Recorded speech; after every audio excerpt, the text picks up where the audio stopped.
Hola, ¿qué tal? Me llamo Karina Secreto, soy profesora de Geografía y este pequeño video está destinado a los alumnos de segundo quinta de la Escuela Secundaria Técnica número 2 de la ciudad de 9 de Julio. Como ustedes saben, hace algunas semanas que venimos desarrollando un aislamiento social preventivo y obligatorio que nos llevó a tener que desarrollar nuestras actividades escolares, en este caso con ustedes a través de WhatsApp. Hemos compartido trabajos, actividades, textos, videos, canciones, opiniones a través del grupo, pero creo que ha llegado el momento de empezar a fijar, a clarificar algunos de los conceptos más importantes que venimos trabajando. Fíjense ustedes que nuestra materia se llama Geografía de América Latina. Y así como ustedes ya estuvieron definiendo a qué llamamos América Latina y cuáles son aquellos lazos que nos unen a las sociedades que formamos parte de América Latina, es fundamental que todo el tiempo tengamos en cuenta que estamos hablando de un territorio que recortamos dentro de un continente mucho más amplio, que es el continente americano. Pero comencemos primero definiendo qué es la geografía. La mayoría remite la palabra geografía, geo, tierra, grafía, descripción. Así fue como surgió la geografía, pero no es lo que la geografía es hoy. Al principio de la historia de la humanidad no tenía conocimiento del mundo en su totalidad y describir los lugares, narrar las historias por parte de los viajeros, poder mapear o establecer algunas referencias de lugares donde se encontraban recursos vitales para la humanidad, le dio a la geografía una importancia muy grande. Por eso ustedes van a ver que vamos a rastrear hacia atrás en, por ejemplo, la historia de los mapas. Pero actualmente la geografía trabaja observando la relación entre la sociedad y la naturaleza, lo que nosotros hoy llamamos ambiente en realidad, porque ya no existen la posibilidad de encontrar naturaleza en estado puro, ¿sí? Todos los lugares del planeta pueden estar más o menos modificados por el hombre, pero ninguno está en su estado natural. Pensemos, por ejemplo, que hasta en la Antártida se pueden encontrar restos de contaminación o puede estar afectada por el calentamiento global.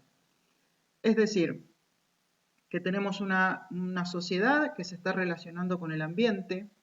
En esa relación, la sociedad observa el ambiente, observa los elementos que hay en el ambiente y decide, según sus necesidades, qué elementos del ambiente van a ser valorados y cuáles no.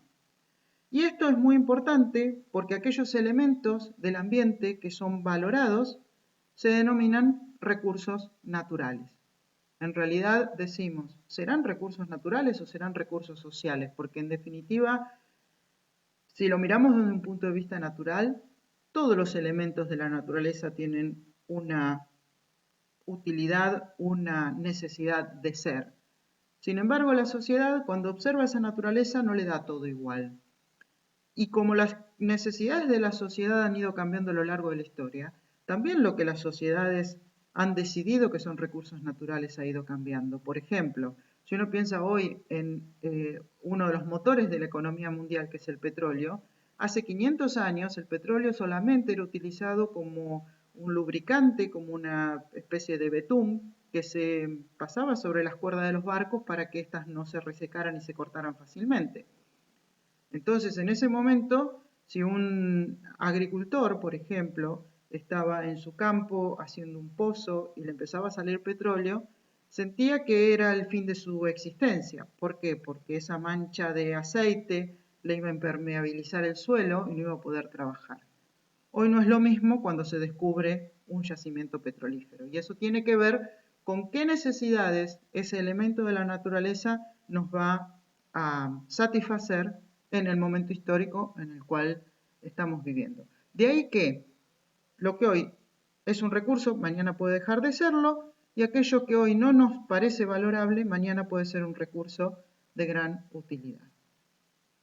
Bien, ya Ya tenemos entonces el concepto de recurso, ¿sí? El recurso natural es aquello que una sociedad valoriza en un momento determinado de la historia porque satisface necesidades.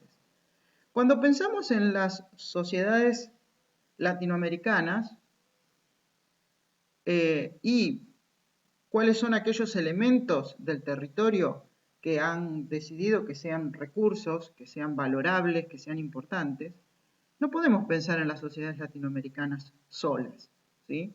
Muchas veces lo que se considera recurso, riqueza en los países latinoamericanos tiene que ver más con intereses mundiales que con intereses de las propias sociedades. Y eso ustedes lo pueden ver, por ejemplo, en los conflictos mineros, donde los grupos, por ejemplo, de nativos de la zona del Amazonas reclaman que las empresas mineras están destruyendo la selva y que a ellos el oro no les interesa la vida que la selva les puede dar. Entonces, la pregunta que nos hacemos ahora es, ¿qué elementos del territorio las sociedades latinoamericanas y mundiales decidieron que son recursos? Les puse algunos ejemplos.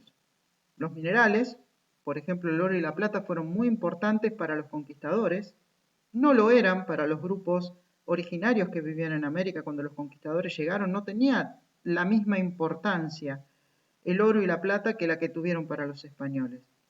Las fuentes de energía, hoy sabemos la importancia del petróleo, del gas, de la energía solar, de la energía eólica que nos permite obtener el viento.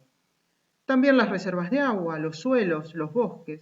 Pero algo muy importante que tenemos que tener en cuenta también es que la población también puede ser un recurso a la hora de realizar las distintas actividades económicas. Entonces, más adelante vamos a ver las características del territorio latinoamericano y vamos a ir determinando cuáles son los recursos actuales y cuáles son los recursos que en el pasado tuvieron importancia. Ahora, ¿estos elementos valorados o recursos son los mismos que en el pasado? Bueno, esa pregunta ya la contestamos con anterioridad. En la primera imagen hacia la izquierda, ustedes tienen petróleo, ¿sí? Como hablábamos antes, el petróleo no siempre fue un recurso tan valioso como lo es hoy. También tenemos que pensar cómo han cambiado las necesidades de recursos, teniendo en cuenta la evolución que han tenido las distintas sociedades. Lo que vamos a encontrar es que en función de los recursos se fueron organizando los territorios. ¿Por qué? Porque con tener un recurso yo ya no estoy satisfaciendo una necesidad. Simplemente ese recurso está y para satisfacer la necesidad de la sociedad yo tengo que apropiarme de ese recurso. Y para poder apropiarme de ese recurso tengo que organizar el territorio. ¿De qué manera?